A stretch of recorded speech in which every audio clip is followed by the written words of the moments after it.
Hello friend, मेरे channel में आप सबका स्वागत है। आज मैं फिर से दूसरा भाग लेकर आई हूँ शिव पुराण का। नारद जी ने पूछा, विधे विद्वान, अब आदर पूर्वक मेरे सामने मीना की उत्पत्ति का वर्णन कीजिए।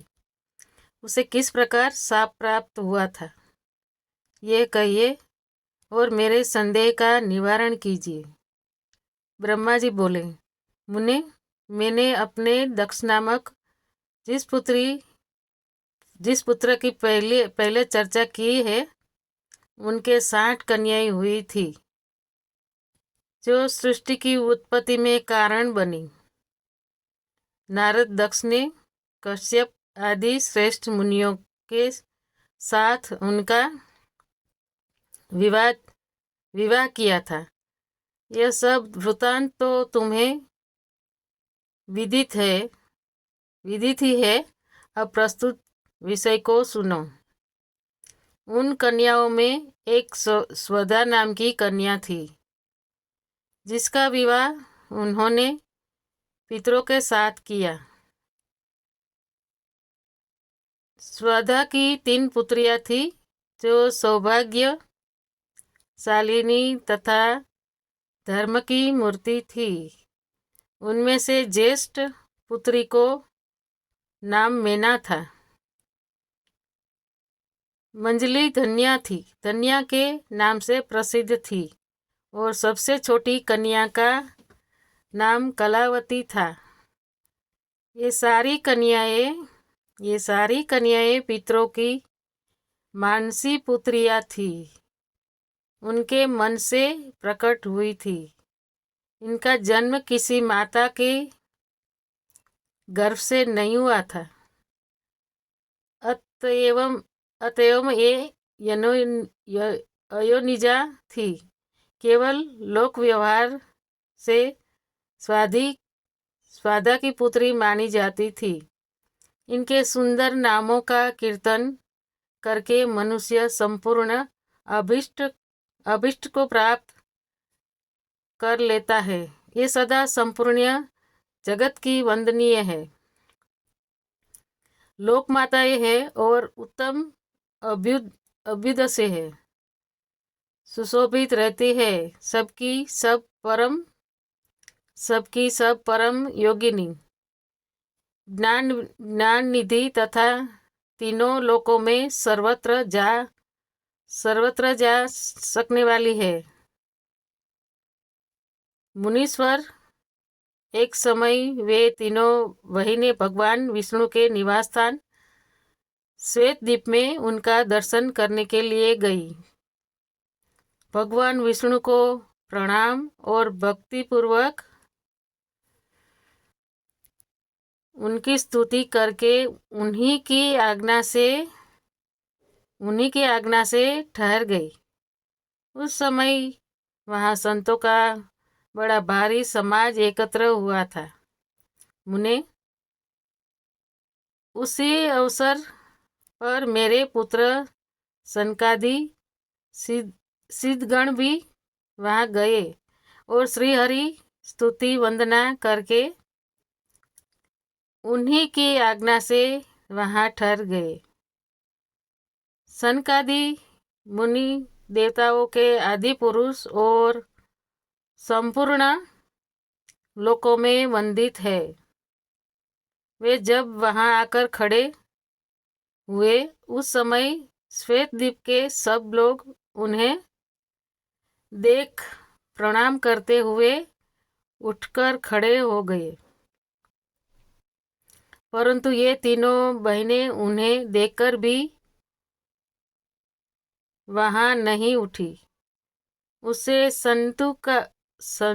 संतु कुमार ने उनको मर्यादा रक्षार्थ उन्हें स्वर्ग से दूर होकर नर स्त्री बनने का शाप दे दिया।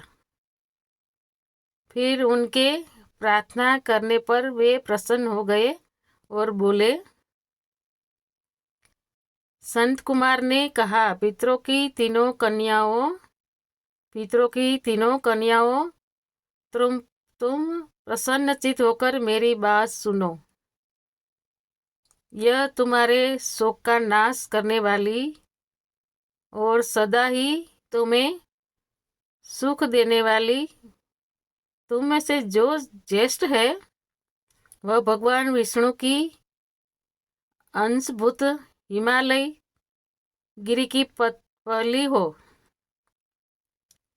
उससे जो कन्या होगी, पत्नी हो, उससे जो कन्या होगी वह पार्वती के नाम से विख्यात होगी।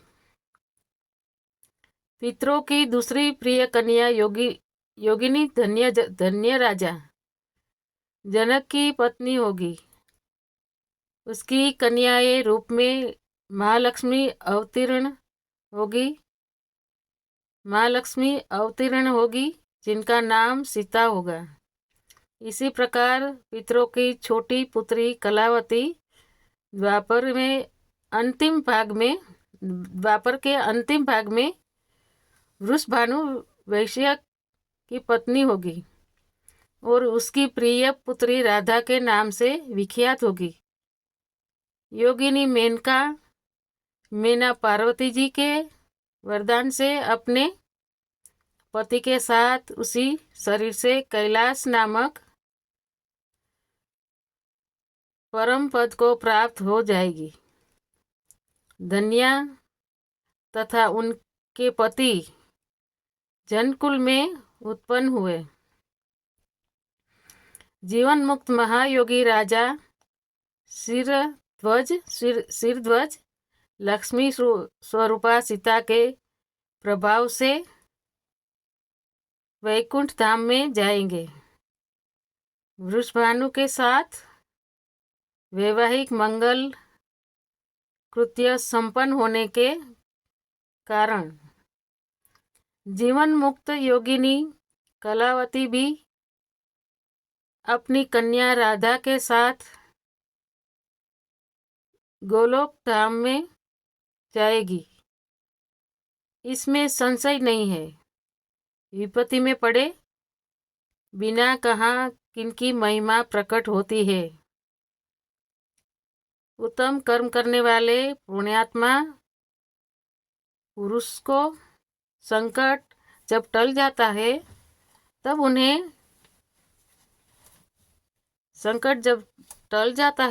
उन्हें दुर्लभ सुख की प्राप्ति होती है।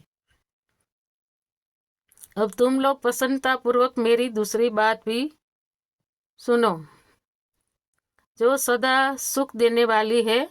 मेना की पुत्री जगदम्बा पार्वती देवी अत्यंत दुस्सह तप करके भगवान शिव की प्रिय पत्नी बनेगी।